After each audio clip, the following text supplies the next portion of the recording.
Yan. Mamumunga rin yung mga mangga na yan sa usok.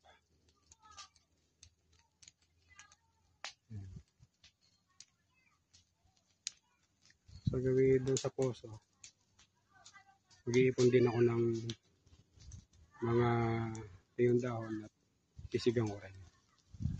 Pagkatapos ko maglagay ng pataba sa mga halaman.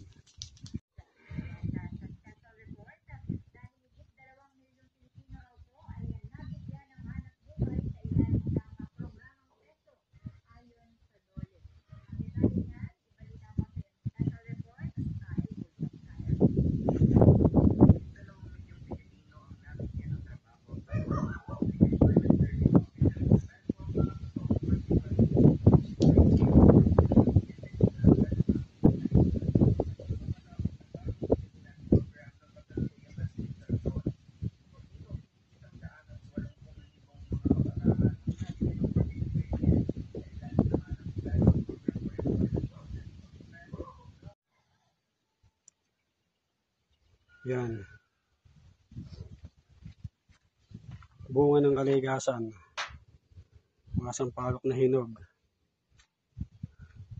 Nalaglag. Kaya aking pinulot.